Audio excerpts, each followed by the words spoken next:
ketika waktu menuai tiba. Nah, pertanyaannya, apa waktu menuainya? Atau kita mau menuai apa nih? Waktu menuai apa yang akan segera tiba?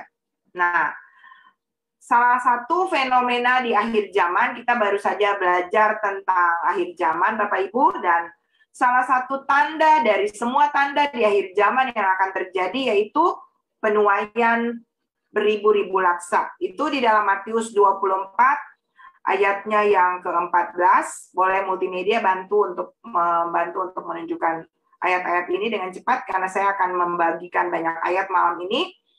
Matius 24 ayat 14 berkata, dan Injil kerajaan ini akan diberitakan di seluruh dunia menjadi kesaksian bagi semua bangsa, sesudah itu barulah tiba kesudahannya. Jadi ketika Injil diberitakan di seluruh dunia menjadi kesaksian bagi semua bangsa, otomatis Injil mendunia, ya. Dan saya percaya Injil itu adalah kekuatan Allah. Amin, Bapak Ibu, sehingga melalui pemberitaan Injil akan ada banyak jiwa-jiwa yang akan diselamatkan. Haleluya, amin. Tetapi malam ini saya hanya tidak sedang berbicara tentang great harvest dalam arti penuaian besar jiwa-jiwa, ya. Tetapi saya mau berbicara tentang menuai. Menuai apa yang kita tabur, ya. Menuai hasil dari perbuatan kita, menuai hasil daripada karya kita, pekerjaan kita yang kita kerjakan di waktu-waktu yang Tuhan izinkan selama kita ada di dunia ini, Bapak Ibu. Mari kita baca di dalam Galatia pasal yang ke-6, ayatnya yang pertama sampai ayatnya yang ke-10, ya. Multimedia tolong bantu. Saudara-saudara, kalaupun seorang kedapatan melakukan suatu pelanggaran, maka kamu yang rohani harus memimpin orang itu ke jalan yang benar, dalam roh lemah lembut, sambil menjaga dirimu sendiri, supaya kamu juga jangan kena pencobaan. Ayat yang kedua, bertolong-tolonganlah menanggung bebanmu, demikianlah kamu memenuhi hukum Kristus. Sebab kalau seorang menyangka bahwa ia berarti, padahal ia sama sekali tidak berarti, ia menipu dirinya sendiri. Baiklah, tiap-tiap orang menguji pekerjaannya sendiri, maka ia boleh bermegah melihat keadaannya sendiri dan bukan melihat keadaan orang lain. Sebab tiap-tiap orang akan memikul tanggungannya sendiri. Dan baiklah dia yang menerima pengajaran dalam firman, membagi segala sesuatu yang ada padanya dengan orang yang memberikan pengajaran itu. Jangan sesat, Allah tidak membiarkan dirinya dipermainkan, karena apa yang ditabur orang, itu juga yang akan dituainya. Sebab barang siapa menabur dalam dagingnya, ia akan menuai kebinasaan dari dagingnya. Tetapi barang siapa menabur dalam roh, ia akan menuai hidup yang kekal dari roh itu. Janganlah kita jemu-jemu berbuat baik. Ini ayat yang menjadi landasan kita malam ini. Janganlah kita jemu-jemu berbuat baik. Karena apabila sudah datang waktunya, kita akan menuai jika kita tidak menjadi lemah. Karena itu, selama masih ada kesempatan bagi kita, marilah kita berbuat baik kepada semua orang, tetapi terutama kepada kawan-kawan kita seiman. Amin. Amin, Bapak Ibu. Nah, ini adalah bacaan landasan kita untuk dari sini kita akan take off untuk kita akan belajar banyak hal ya tentang bagaimana kita masuk di dalam waktu menuai. Nah, Bapak Ibu kita lihat di sana tadi bahwa dalam kita nanti menabur pastinya kita akan menghasilkan atau kita akan menuai ya. Petani itu dia pasti untuk menuai hasilnya dia harus melakukan yang namanya menabur ya. Dan dalam menabur sampai menunggu hasil yang akan didapati, maka ada 4 hal yang perlu kita perhatikan ya Bapak Ibu. Yang pertama itu adalah kita harus melihat kualitas daripada benih yang kita tabur. Yang kedua, jumlah atau kuantitas dari benih itu sendiri. Lalu yang ketiga adalah lahan ya atau tempat di mana kita harus menabur. Dan yang keempat itu adalah proses atau waktu di mana kita menabur dan kapan kita akan menuai. Nah, malam ini saya tidak akan berbicara tentang lahan, ya, atau tempat di mana kita menabur. Ya, kita kalau berbicara tentang tempat menabur berarti itu berbicara tentang tanah, ya kan? Jadi ada tanah hati, itu udah banyak kita dengar tentang tanah hati yang baik, tanah hati yang di pinggir jalan, tanah hati yang di tengah semak duri dan di batu-batuan, ya. Tapi malam ini saya sedang berbicara tentang kualitas, kuantitas, dan proses menunggu hasil itu. Nah, yang kita akan lihat malam hari ini mulai dari kualitas, ya. Kita memperhatikan kualitas. Jadi ketika, judul saya kan adalah ketika waktu menuai tiba, apa yang akan terjadi? Ya, apakah kita akan menuai hasilnya, ataukah nothing? Nggak ada apa-apa yang kita dapati, ya. Kita semua sedang menunggu waktu penuaian dalam hidup kita. Dan itu bisa datang kapan saja. Nah, malam ini kita akan melihat tentang kualitas benih yang saudara, Bapak, Ibu, dan saya tabur. Ya, setiap hari. Kehidupan yang sedang berjalan, ini adalah proses taburan. Apapun yang sedang kita tabur. Nah, belajar daripada pelajaran di malam ini di dalam Galatia 6 ayat 1-10, judul daripada perikop ini adalah saling membantulah kamu, ya, saling membantulah kamu. Nah, pertama kita lihat kualitas benih di dalam ayatnya yang pertama, ya, dikatakan di sana, saudara-saudara, kalau seorang kedapatan melakukan suatu pelanggaran, maka kamu yang rohani harus memimpin orang itu ke jalan yang benar dalam roh lemah lembut, sambil menjaga dirimu sendiri supaya kamu juga jangan kena kepada pencobaan. Taburan pertama, dan ini adalah merupakan taburan yang powerful dan harus kita semua miliki, adalah taburan yang dikatakan di sini yang dilakukan oleh seorang yang rohani. Garis bawahi kata itu. Artinya, untuk kita bisa menjadi orang yang bisa menabur kebaikan untuk membantu sesama, hal pertama yang saudara dan saya harus miliki adalah kita harus menjadi manusia rohani. Artinya manusia roh. Amin, Bapak Ibu. Orang Kristen belum tentu dia adalah manusia rohani. Ada banyak orang Kristen yang bilang dirinya Kristen, tapi hidupnya secara kedagingan. Tapi yang malam ini saya mau maksudkan adalah kita sebagai manusia-manusia rohani. Sebagai manusia rohani, kita harus menabur apa? Di sini dikatakan dapat memimpin orang yang sedang ada di jalan yang sesat kepada jalan yang benar. Ingat Bapak Ibu, panggilan utama atau wasiat tertinggi yang Tuhan Yesus berikan ketika dia mau terangkat ke surga adalah pergilah, jadikanlah semua bangsa muridku, ya, dan ajarlah mereka, baptislah mereka, ya. Itu adalah perintah, satu-satunya perintah yang mengandung janji penyertaan Tuhan sampai akhir zaman, itu ada di situ. Nah, sebagai orang-orang rohani, ingat bahwa kita sedang diperhadapkan kepada sebuah panggilan tertinggi, yaitu menasihati, menginjil, membawa orang, dan ujung-ujungnya memang adalah great harvest, ya, penuaian besar. Kekristenan tanpa penginjilan itu adalah kekristenan zero atau nol. Artinya kita jangan pernah menuntut apa-apa untuk menerima penyertaan Tuhan, walaupun dia adalah Allah yang Immanuel. Tapi dia berjanji, ketahuilah, aku menyertai kamu sampai akhir zaman. Ketika kita memberitakan Injil, menuntun orang daripada kejahatan kepada kebenaran. Kalau hidup kita selama ini kosong dan tidak pernah menuntun orang kepada kebenaran, perlu kita bertobat malam hari ini. Amin, Bapak Ibu. Taburan yang pertama adalah menabur Injil, menabur nasihat, menabur jalan yang Bapak Ibu Saudara memberikan solusi untuk bagaimana setiap orang kembali kepada jalan kebenaran. Memimpin orang itu ke jalan yang benar.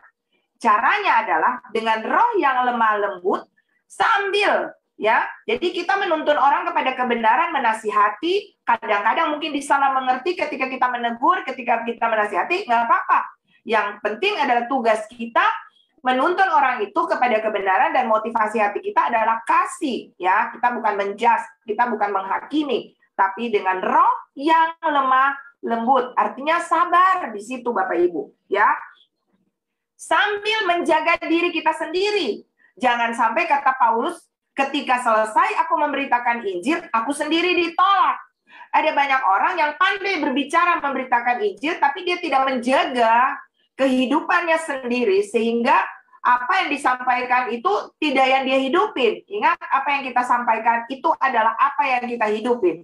Dan apa yang kita hidupin, itulah yang harusnya kita sampaikan. Itulah kehidupan kekristenan yang murni, yang Tuhan kehendaki. Supaya jangan kita kena kepada pencobaan, Bapak Ibu. Ya, itu adalah hal yang pertama dalam sisi kualitas benih yang harus kita tabur dalam menolong sesama, yaitu menolong dengan memberitakan Injil dan menasihati, menuntun mereka supaya mereka bisa kembali kepada jalan yang benar, dan keselamatan menjadi jaminan utama dalam kehidupan setiap saudara-saudara kita. Lebih daripada apapun yang saudara bisa tabur, ingat itulah taburan tertinggi. Yang kedua, Bapak Ibu, di dalam ayat yang kedua dikatakan, bertolong-tolonganlah menanggung bebanmu, demikianlah kamu memenuhi hukum Kristus. So, apa beban? Ya, tadi kita dengar bagaimana Tuhan memberikan marifat melalui Pastor Luther tentang saudara kita Lea, ya. Dan ada banyak ya, ada beberapa teman-teman kita di Zoom, beberapa teman-teman yang mengalami bencana kemarin di Sulawesi Barat, ya. Dan kita juga ikut Healing and Prophesy, ikut membantu. Ada keluarga yang kita juga bantu dan sebagainya. Itu adalah bagian daripada kita bertolong-tolongan menanggung beban saudara kita. Apa saja beban saudara kita, Bapak Ibu Saudara, yang bisa kita lakukan, kita harus melakukannya, ya. Kita bisa melakukan sedapat apa yang kita bisa membantu, baik secara finansial maupun memberikan support, memberikan dorongan. Bahkan tadi kita di awal daripada ibadah ini kita ada meeting pendoa. Dan para pendoa ini adalah orang-orang yang menabur doa. Mereka menolong orang-orang lain dengan doa mereka. Mereka berdoa, mereka bersyafaat bagi kota-kota, bagi daerah-daerah, bagi saudara-saudara yang di mana saja. Itu adalah bagian daripada kita membantu, kita menolong orang-orang yang ada di sekeliling kita. Ya, dengan doa kita, dengan waktu kita memberikan nasihat juga, memberikan edukasi kepada mereka yang memang membutuhkan. Dan waktu-waktu yang kita siapkan untuk bisa bertolong-tolongan, bahkan finansial, yang Tuhan gerakan hati kita. Setiap kali saudara mendapat uang, ya ingat, tanya Tuhan. Ingat, kita bukan owner, kita hanya manajer, kita bukan pemilik, kita hanya pengelola. Kita ini nggak punya apa-apa, semuanya datang daripada Tuhan.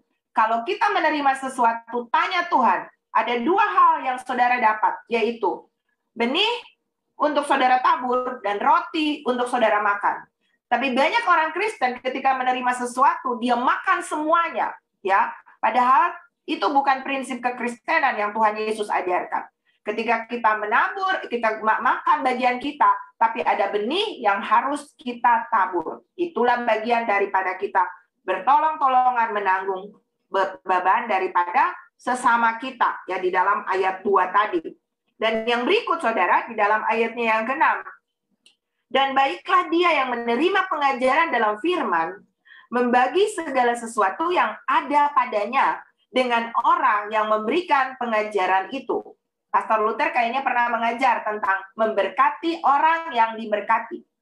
Kita bisa membantu semua orang, tapi kita memberkati orang yang diberkati. Seperti yang dikatakan Tuhan kepada Abraham, barang siapa memberkati engkau akan diberkati, karena Abraham adalah orang yang diberkati. So, Bapak Ibu, kita sebagai anak-anak Tuhan, kita dipanggil, dikatakan di sini adalah kita berbagi dengan orang-orang yang dikatakan di sini memberikan pengajaran. Ini berbicara tentang siapa? Tentang pemimpin-pemimpin rohani, orang-orang tua rohani. Ini juga bisa berbicara tentang orang tua yang selalu memberikan nasihat dalam hidup saudara dan saya, mendidik kita sehingga kita menjadi orang-orang yang sampai hari ini tentunya. Artinya, sebagai anak-anak yang tahu berterima kasih, maka kita harus belajar menghormati pemimpin-pemimpin kita. Pemimpin-pemimpin baik secara orang tua kita, mereka juga pastinya pemimpin rohani, karena mereka yang mendidik kita sampai kita menjadi besar. Dan juga orang tua rohani, hamba Tuhan, gembala saudara, orang-orang yang menabur Injil kepada saudara, orang-orang yang menasihati saudara, itu saudara harus belajar untuk memberkati mereka. Itu bagian daripada memberkati orang yang diberkati, itu adalah bagian yang Tuhan kehendaki dalam hidup kita. Ya, saudara. Dan yang saya mau bilang adalah ketika kita melakukan ini, kita memberkati, menolong orang-orang yang ada di sekeliling kita, kita menasihati, memberikan Injil, maka ini adalah kualitas yang saudara sedang lakukan sebagai hal yang terbaik bagi diri kita sendiri. Banyak kali dalam kehidupan kita, mungkin ketika kita menabur, kualitas itu kita tidak tuai saat itu juga. Dan bukan dari orang yang kita tabur juga. Tapi satu waktu, mungkin bahkan dari orang lain, Tuhan akan mengizinkan saudara akan menuai. Bahkan kalau bukan saudara yang menuai, anak cucu saudara, makanya Alkitab bilang, anak cucu orang benar tidak akan meminta-minta roti, karena Tuhan menghidupkan mereka. Saya punya kesaksian ya, saya pernah, saudara, terdampar di kota ini, Makassar, waktu saya sedang kuliah di Solo, dan waktu itu saya pulang ke Ambon. Pada saat itu ada kabut di Ambon, dan saya nggak bisa pergi ke Ambon, saya harus transit di Makassar. Dan sebagai mahasiswa, saya nggak punya uang lebih. Dan akhirnya saya harus tidur di hotel di samping bandara, tanpa punya uang pegangan. Tapi ada satu bapak yang begitu baik menolong kami dengan teman-teman yang ikut bersama dengan saya, memberikan makan, memperhatikan dengan baik. Lalu saya tidak tahu apa nih alasan Bapak ini baik sekali sama saya. Tapi satu ketika Bapak itu akhirnya waktu sampai di Ambon, waktu saya tiba di Ambon, waktu kita akhirnya jadi terbang ke Ambon, baru Bapak itu cerita. Jadi memang dia tanya sama saya, Nona namanya siapa? Lalu saya sebutkan nama saya. Nama saya Leni, ya, marga bujang saya tuh anak Kota Pari, ya. Lalu dia nggak ngomong, tapi dia berbuat baik sama saya. Dan sampai di Ambon, waktu saya dijemput kakak saya, dia mobilnya terlambat. Akhirnya saya bilang, Om, ayo kita sama-sama aja, kita anterin. Dan apa yang terjadi, Bapak itu cerita bahwa ternyata dulu, menurut dia, papa saya itu orang yang sangat baik dan dia merasa berhutang budi sama papa saya. Papa saya udah almarhum, Bapak Ibu. Tapi kebaikan yang pernah dia tabur, saya tuai hari itu. Jadi inilah yang disebut dengan sistem tabur tuai. Ayat 8 berkata, sebab barang siapa menabur dalam dagingnya, ia akan menuai kebinasaan dari dagingnya. Tetapi barang siapa menabur dalam roh, ia akan menuai hidup yang kekal dari roh itu. Nah, kalau tadi kita berbicara tentang taburan daging, taburan roh, atau perbuatan baik, atau hal yang menurut roh yang kita tabur, maka ternyata ada taburan atau ada benih yang juga benih daging, Bapak Ibu, yang kita harus waspadai. Apa sih taburan daging yang kita bisa lakukan? Yang pertama, ketika kita menabur di luar Yesus, ya, maka mungkin secara di hal di dunia, sepertinya kita bisa menuai hasilnya, karena tangan yang rajin pasti menjadikan kaya. Tapi Alkitab berkata, menabur di dalam daging tidak akan memiliki hidup yang kekal. Artinya, kepastian keselamatan tidak ada di dalam siapapun, atau tuaian keselamatan tidak ada di dalam siapapun selain di dalam Yesus. Jadi Bapak Ibu dan saya ini bersyukur kalau kita bisa menabur di dalam Tuhan Yesus. Itu artinya saudara dan saya punya kepastian yang lebih daripada banyak saudara-saudara kita yang mungkin tidak tahu tentang Tuhan Yesus. Ya, makanya menolong yang pertama yang saudara dan saya bisa lakukan tadi adalah kita perlu menginjil. Kita perlu kasih tahu bahwa Yesus adalah jalan kebenaran dan hidup. Mungkin kesannya kita bisa disalah mengerti atau kita ditolak oleh dunia. No problem. Tugas kita adalah memberitakan Injil. Memang akhirnya mungkin ada orang-orang yang akhirnya akan mengalami penderitaan karena Injil itu. Tetapi tugas kita tetap harus memberitakan bahwa Yesus satu-satunya jalan kebenaran dan hidup. Itu kepastian keselamatan. Di dunia kita bisa berhasil, kita bisa diberkati. Tapi bagaimana ketika nanti kita ada di dalam kekekalan? Di luar Yesus, saudara, tidak ada keselamatan. Kemudian taburan daging yang berikut adalah ketika orang Kristen, Dia hanya mengandalkan perbuatan baiknya, dia mengandalkan bahwa saya sudah baik, dan dia tidak mencari Tuhan. Dia berpikir bahwa hidup kekristenan ini hanya tentang bagaimana berjasa, berbuat baik. Padahal kita harus tahu bahwa hidup ini adalah kasih karunia. Keselamatan itu adalah kasih karunia. Kita lihat di dalam Galatia pasalnya yang ketiga, ayatnya yang kedua-tiga. Hanya ini yang hendak aku ketahui daripada kamu. Adakah kamu telah menerima roh karena melakukan hukum Taurat? Atau karena percaya kepada pemberitaan Injil? Apakah kamu sebodoh itu? Kamu telah mulai dengan roh, maukah kamu sekarang mengakhirinya di dalam daging? Rasul Paulus sedang mengatakan kepada jemaat yang ada di Galatia yang merasa ataupun mengandalkan hukum Taurat lebih daripada kasih karunia di dalam Tuhan Yesus, ya. Ini juga bagian ekstrim yang saudara dan saya harus waspadai dalam hidup ini. Artinya, kita harus menjadi orang-orang yang sadar bahwa perbuatan baik kita tanpa kasih karunia daripada Tuhan itu hanya seperti kain kotor atau seperti kain lara. Jadi kalau kita nggak ada yang bisa kita sombongkan. Kalau kita diselamatkan, nggak ada yang bisa kita banggakan. Kalau kita diberkati, kalau kita mengalami begitu banyak kebahagiaan, ingat, semua hanya karena kasih karunia. Haleluya. Amin Bapak Ibu. Tulis amin unlimited ya. Lupa tuh. Yang 5 triliun kali Bapak Ibu ya. Jadi kita harus menjadi orang Kristen yang mengandalkan kasih karunia. Tetapi jangan juga kita ekstrim kepada grace ya, sampai akhirnya kita lupa bagian yang harus kita kerjakan. Karena coba kita lihat di dalam Yakobus pasalnya yang kedua, ayatnya yang ke-20, dikatakan di sana, hai manusia yang bebal, maukah engkau mengakui sekarang, Yakobus pasal 2 ayat yang ke-20, bahwa iman tanpa perbuatan adalah iman yang kosong. Ya. Jadi ayat 22 berkata, Yakobus pasal 2 ayat yang ke-22, multimedia tolong bantu. Kamu lihat bahwa iman bekerja sama dengan perbuatan-perbuatan. Dan oleh perbuatan-perbuatan itu, iman menjadi sempurna. Ya, ayat 20 tadi dikatakan, hai manusia bebal, maukah engkau mengakui bahwa iman tanpa perbuatan adalah iman yang kosong? Ayat 20 multimedia. Ya.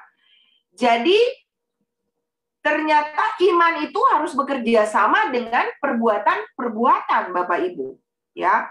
Dan dengan perbuatan-perbuatan iman itulah itu akan menjadi iman kita itu akan menjadi sempurna, ya. Makanya tadi pagi saya menulis renungan harian itu adalah iman itu harus bertumbuh, itu ditambah-tambahkan, ditambah pengetahuan, ya.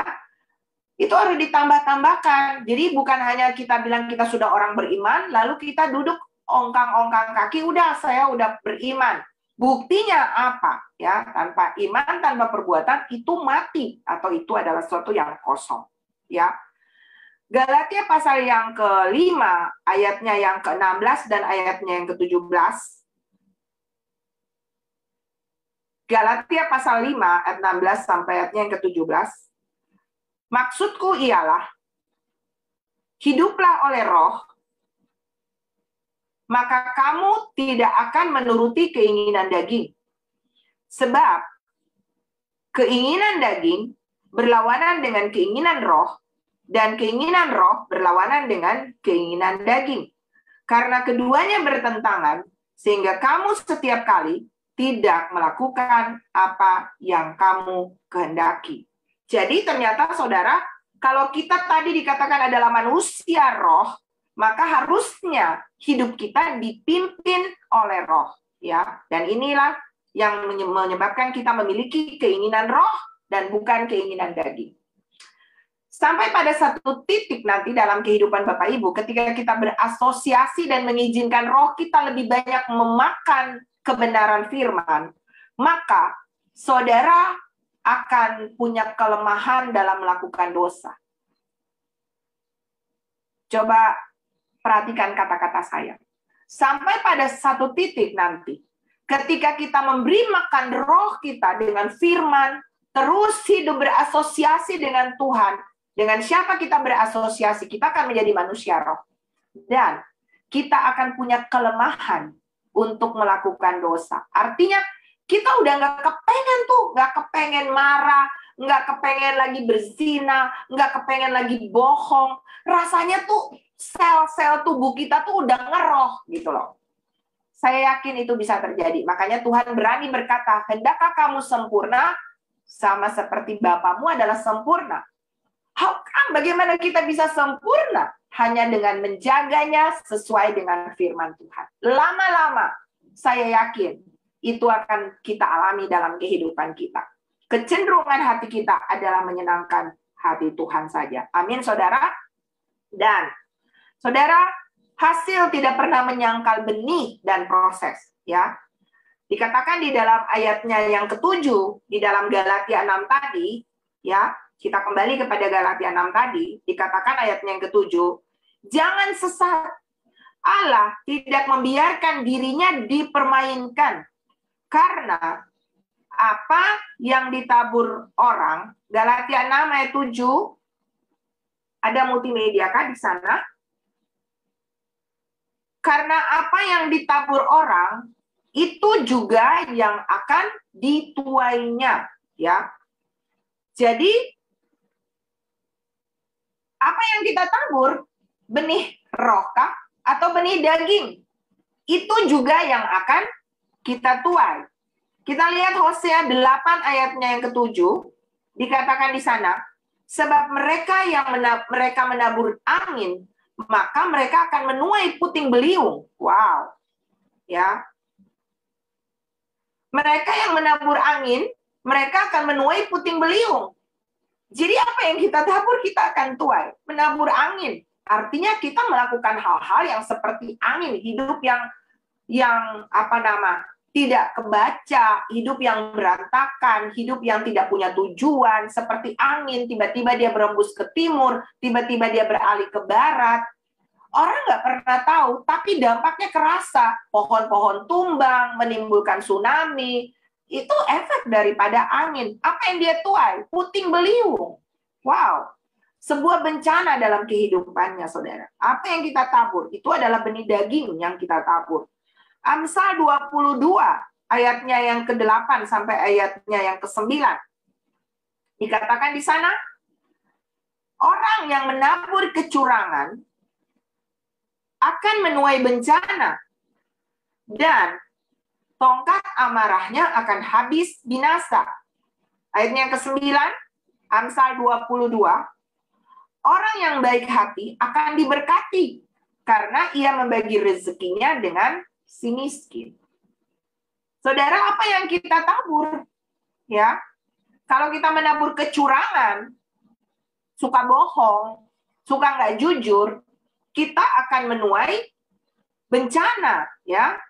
Tetapi ketika kita berbagi dengan orang lain, orang-orang yang kurang mungkin, maka kita dikatakan akan diberkati. Ini berbicara tentang kualitas benih.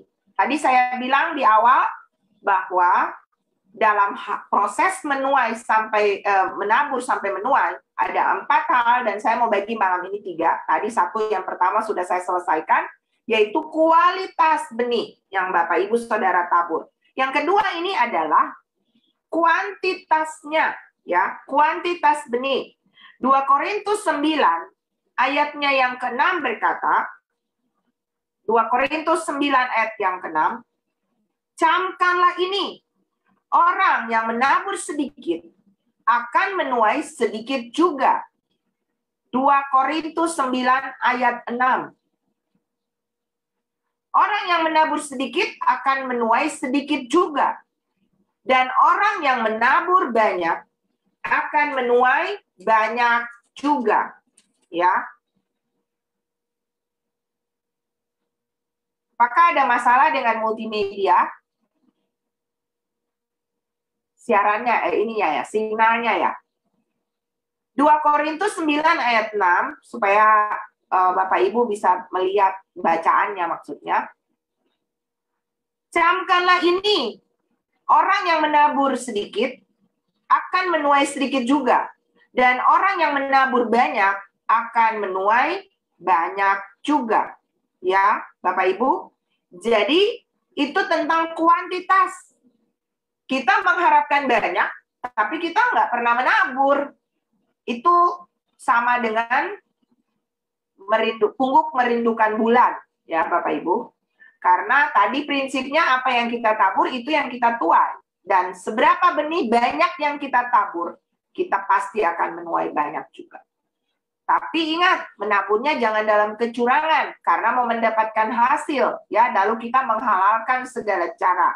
Ada banyak orang yang mau jadi caleg, ada banyak orang yang mau menjadi orang-orang pemimpin, mereka membagi-bagi uang, tapi ternyata modusnya berbeda, ya Bapak Ibu ya. Bukan untuk menolong dengan hati yang tulus dan murni, menolong untuk memberikan kebaikan kepada orang lain, tapi ternyata supaya dia dipilih, ya. Begitu udah dipilih, lupa dengan janji-janjinya, Bapak Ibu, ya. Jadi itulah manusia, ya. Ada banyak modus dalam berbuat baik. Ingat, kita bisa memberi tanpa kasih, tapi kita nggak bisa mengasihi tanpa memberi. Artinya, kita bisa bagi-bagi aja uang.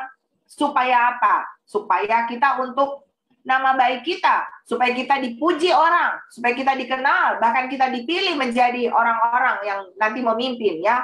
Dan ujung-ujungnya supaya kita dapat duit juga. Tapi kita bisa melakukan itu tanpa kasih, hanya modusnya berbeda. Tetapi kita tidak bisa bilang bahwa kita mengasihi tanpa memberi. Kasih selalu punya bukti, dan bukti dari kasih itu selalu memberi. Ya, memberi waktu, memberi perhatian, memberi tenaga, memberi pengampunan, itu bagian daripada kasih. Amin, Bapak Ibu. Nah, yang ketiga, kalau kuantitasnya adalah kita harus menabur yang banyak, maka kita akan menuai yang banyak. Kualitasnya juga tadi yang saya sudah bagikan. Dan yang terakhir, yang ketiga ini adalah dalam renggang waktu, tenggang waktu daripada menabur, maka ada yang namanya waktu yang harus kita lewati atau proses. Di dalam ayatnya yang ke-9 di Galatia 6 tadi, boleh ditunjukkan multimedia, dikatakan di sana, Galatia 6 ayat 9, janganlah kita jemu-jemu berbuat baik, karena apabila sudah datang waktunya, kita akan menuai jika kita tidak menjadi lemah. Ya. Dalam terjemahan Easy English-nya berkata, so we should not stop doing what is good. We should not get tired of it. If we don't get tired, then we shall receive a good result at the proper. Jadi maksudnya adalah ketika kita tidak boleh berhenti melakukan apa yang baik. Kita seharusnya nggak bosan gitu loh, nggak boring. Jika kita tidak lelah, maka kita akan menerima hasil yang baik pada waktu yang tepat. Kita akan menerima hasil pada waktu yang tepat, Bapak Ibu. Nah, masalahnya banyak orang Kristen yang berhenti menabur yang baik, ya, dan berhenti. Padahal dia tidak sadar bahwa begitu dekatnya dengan dia daripada jawaban doa. Betapa dekatnya dengan tuaian yang Tuhan sudah siapkan. Betapa dekatnya dia dengan tikungan untuk menerima janji Tuhan itu. Dia berhenti. Dia berdoa. Tapi Tuhan lama jawab. Satu waktu suami saya melayani orang, dan waktu kembali lagi, orangnya udah pakai cara lain. Udah pakai feng shui atau apa itu, sudah pakai cara-cara dunia, dukun-dukun dan segala macam. Lalu suami saya bilang, kok bisa? Dan dia bilang, Tuhan terlalu lama menjawab. Jadi Tuhan terlambat, dukun bertindak. Jadi banyak orang Kristen yang menjadi lemah di situ, Bapak Ibu. Menunggu waktu Tuhan, ya. Dia lama menunggu waktu Tuhan dan dia tidak sabar di sini. Padahal di sini dikatakan jangan jemu-jemu, ya. Kita jangan bosan, kita jangan lelah. Jadi alasan banyak orang tidak menunggu Tuhan adalah karena Dia lelah menunggu, ya. Makanya ada lagu bilang, jangan lelah bekerja di ladangnya Tuhan. Roh Kudus yang beri kekuatan, yang mengajar dan menopang. Tiada lelah bekerja bersamamu Tuhan. Nah, masalahnya kita tuh pengen instan, kita tuh pengen cepat lihat hasil, pengen lihat seseorang tuh sukses. Kita nggak pernah tahu Bapak Ibu, proses perjalanan dia sampai mencapai suksesnya tuh berdarah-darah, jatuh bangun, dia mengalami sakit. Kita kadang cuma lihat orang waktu udah sukses, kita nggak pernah mau tahu perjalanan dia. Nah, kita kepengen potong kompas, nggak ada Bapak Ibu. Waktu kita ketemu Tuhan, untuk ketemu Tuhan harus jalan tol, nggak ada lampu merah. Tapi yang namanya proses mengikut Tuhan, nggak ada jalan tol. Adanya tuh lembah-lembah, gunung-gunung, bukit-bukit.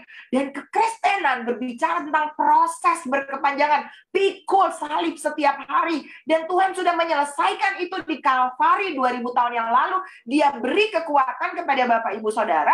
Tapi Bapak Ibu Saudara dalam proses perjalanan mengikut Tuhan, Alkitab bilang, pikul salib setiap hari, artinya bahwa bagian yang Tuhan sudah tentukan untuk saudara dan saya pikul, kuk yang dari Tuhan itu Alkitab bilang enak, dan beban yang Tuhan kasih itu ringan, tidak melampaui kekuatan kita. Tujuan Tuhan adalah saudara dan saya punya kualitas. Kualitas kita tuh nggak main-main Bapak Ibu. Kualitas kita tuh mempelai Kristus. Wow, kita akan bersanding dengan dia satu waktu nanti. Kita akan menjadi mempelai-mempelainya yang tanpa cacat celah. Wow, bagaimana caranya proses untuk menjadi mempelai itu? Nggak ada pilihan lain. Kita harus melewati proses perjalanan Bapak Ibu. Dan perjalanan itu Tuhan yang menikmati, proses itu Tuhan yang menikmati. Kita nikmatin apa? Hasil. Sebab itu, untuk kita bisa menikmati proses, masuk dengan Tuhan, tinggal bersama dengan Tuhan, izinkan hatinya Tuhan di dalam hatinya kita,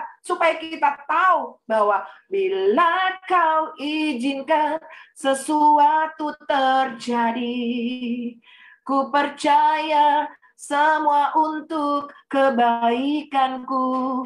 Bila nanti telah tiba waktumu, ku percaya kuasa-Mu memulihkan hidupku. Waktu Tuhan pasti yang terbaik, walau kadang tak mudah dimengerti. Lewati cobaan, ku tetap percaya waktu Tuhan pasti yang terbaik. Amin Bapak Ibu. Amin. Waktu Tuhan itu yang terbaik. Walaupun kadang-kadang kita nggak ngerti, aku udah doa, aku udah puasa, aku udah berbagi, aku udah bikin semuanya deh. Kok aku masih sakit ya? Kok doaku sepertinya belum dijawab Tuhan ya? Push, saudara. Push apa? Pray until something happen. Wow, katakan di situ push. Berdoa sampai sesuatu terjadi. Jangan berhenti. Jangan berhenti.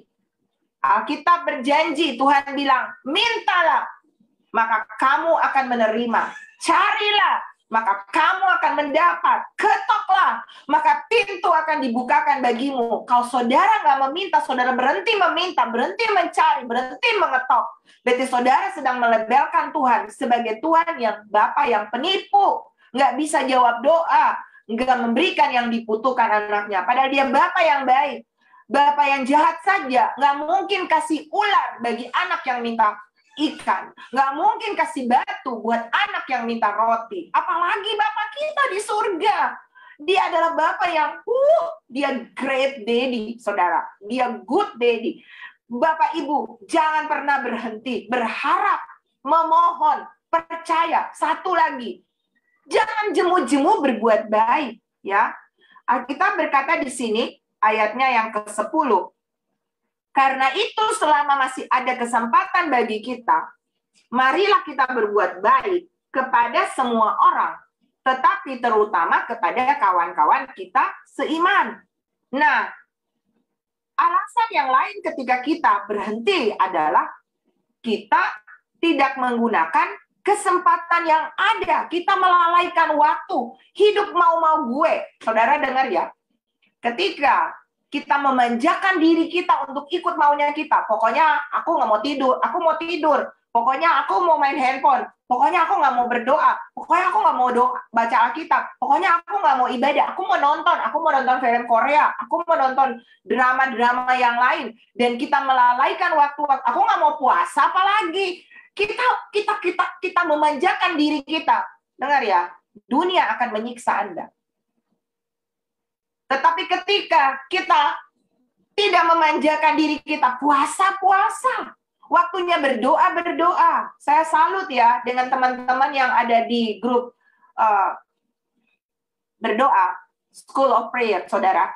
Mereka doa, saya lihat jam doa tuh ada yang jam 2 malam, ada yang jam 3 malam, subuh, ya jam 1 subuh. Wow, itu nyalipin daging loh Bapak Ibu. Dan saya salut juga dengan Bapak Ibu yang sudah puasa sampai hari yang ke-7 hari ini. Tepuk tangan dulu buat Bapak Ibu sendiri ya.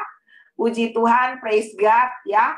Kita menyalipkan daging kita. Supaya apa? Roh kita semakin bernyala-nyala dengan Tuhan.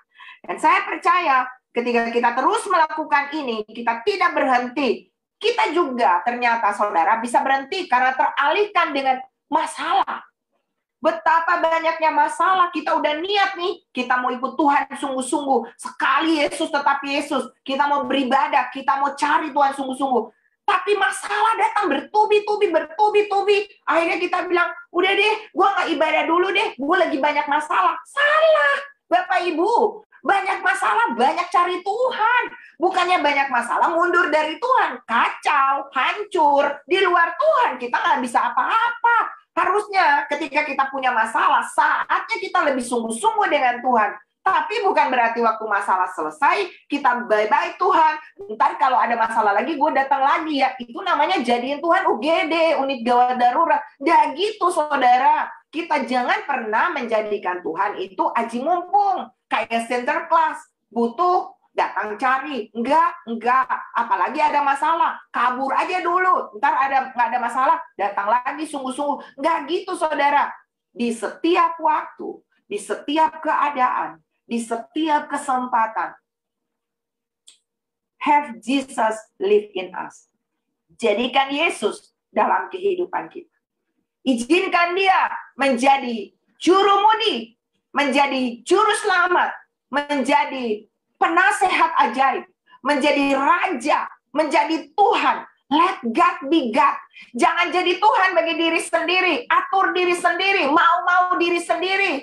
Tanya Tuhan apapun keputusan yang harus Bapak Ibu Saudara lakukan. Prioritaskan Tuhan dalam kehidupan saudara. Karena Bapak Ibu yang Tuhan Yesus kasih. Ini ayat terakhir ya. 1 Korintus pasalnya yang ketiga. Multimedia tolong bantu ditayangkan. 1 Korintus 3 ayatnya yang ke-13 sampai ayatnya yang ke-15. Sekali kelak pekerjaan masing-masing orang akan nampak. Karena hari Tuhan akan menyatakannya. Sebab ia akan nampak dengan api. Dan bagaimana pekerjaan masing-masing orang akan diuji oleh api itu. Masalah pencobaan itu adalah ujian. Apakah pekerjaan kita ini tahan uji? Jika pekerjaan yang dibangun seseorang tahan uji, ia akan mendapat upah. Jika pekerjaannya terbakar, ia akan menderita kerugian, tapi ia sendiri akan diselamatkan, tetapi seperti dari dalam api. Bapak Ibu, saya berdoa malam ini supaya kita menjadi orang-orang yang ketika waktu menuai tiba, kita ada di tempat di mana Tuhan mau kita ada. Sedang menunggu. Dan waktu Tuhan datang, dengan semua yang kita akan tuai, kerinduan-kerinduan, permohonan-permohonan kita, kita tetap ada di dalam jalur yang Tuhan mau kasih. Saya punya banyak kesaksian ya, tapi karena waktu, tapi saya mau ada beberapa yang saya mau sedikit saja sekilas. Ada orang yang dia sudah berdoa bertahun-tahun, tetapi ketika dia mundur dari Tuhan, ternyata bulan depan harusnya dia mendapat jawaban daripada doa itu. Tapi karena dia sudah nggak ada, orang lain yang menerima jawaban itu. Saudara, saya berdoa malam ini. Biarlah kita menjadi orang-orang yang memperhatikan benih yang kita sedang tabur. Kualitas benih yang kita tabur. Jumlah, kuantitas benih. Dan kita menjadi orang-orang yang menunggu waktunya Tuhan. Tidak mundur setapal batas pun. Kita tetap maju bersama dengan Tuhan. Sekali Yesus, tetap Yesus dalam kehidupan kita. Di dalam setiap situasi, di dalam setiap keadaan, andalkan Tuhan. Dan biar Dia pegang kendali atas kehidupan kita. Maka saya berdoa, kita menjadi orang-orang yang akan menerima tuaian itu. Kita akan bangga, kita akan bermegah. Jangan sampai ada kertak gigi, penyesalan. Karena harusnya aku dapat. Tapi kenapa aku nggak dapat? Satu waktu nanti ketika Tuhan membuka buku-buku kehidupan, mungkin kita akan menjadi orang yang menyesal. Wow, ternyata udah tinggal besok dapat ya. Kenapa gue nggak dapat? Ternyata pada saat besok Tuhan mau kasih, hari ini aku udah nggak ada, aku udah mundur, aku udah nggak ada di situ, aku udah nggak menyediakan hatiku untuk bisa menerima jawaban itu. Jangan sampai seperti itu. Dan malam ini saya mau berdoa bagi Bapak Ibu. Sebelum nanti saya serahkan kepada Pastor Luther. Saya digerakkan Tuhan untuk berdoa kepada Bapak Ibu. Ada di antara Bapak Ibu yang udah merasa lelah dengan perjalanan hidup kekristenannya. Dia pengen mundur. Dia pengen resign dari mengikut Tuhan. Dia udah pakai akal-akalnya. Udah dia aku pakai cara ini. Jangan pakai cara manusia, saudara. Kita bisa nyasar. Kita bisa salah. Kita bisa gagal. Tapi kalau hari ini kita memang nyasar, gagal, dan salah. Selama ada kesempatan, Alkitab bilang, selama ada kesempatan, mari saudara, pakai kesempatan ini untuk kembali reposisi hidup kita di dalam Tuhan. Kalau itu saudara bilang, saya nggak mau nanti pada waktu menuai, Tuhan cari saya untuk mau berikan hasil taburan yang selama ini saya udah lakukan. Saya udah nggak ada. Saya udah nggak bisa terima. Malam ini kalau itu saudara, saya mau ada di posisi itu, tetap menunggu waktunya Tuhan. Nggak ada kata terlambat buat Tuhan. Tuhan selalu menyediakan waktu yang tepat. Dia tunggu kesiapan hati kita. Dia tunggu kematangan kualitas kita dengan Dia. Kalau Dia mau jawab malam ini, seperti membalik telapak tangan, bisa. Tapi ada bagian yang mungkin Dia mau bereskan. Saya sering banyak dalam hidup saya. Tuhan congkel-congkel bagian-bagian yang berkenan dengan Dia. Karena tujuannya, Dia nggak mau kasih. Saya mintanya 100.000. Tuhan bilang, enggak, aku mau kasih kamu 100 miliar, nak. Tapi hati lo siap dulu. Itu kita punya Bapak. Kalau Bapak Ibu percaya Dia Bapak yang baik. So, tunggu Dia. Tetap lakukan kebenaran. Tetap ada di jalan. Saya lihat saja saudara ya. Di Zoom ini, nggak semua yang dari awal tuh masih ada. Mungkin ya memang karena mereka udah punya keaktifan yang lain. Tapi itulah konsistensi. Saya salut dengan Bapak Ibu yang masih tetap ada, bahkan sudah melayani bersama dengan kami. Itu bagian daripada seorang yang punya kesetiaan, keteguhan hati, tetap maju, walaupun apapun yang terjadi. Saya percaya bahwa Bapak Ibu akan menerima mahkota itu satu waktu nanti.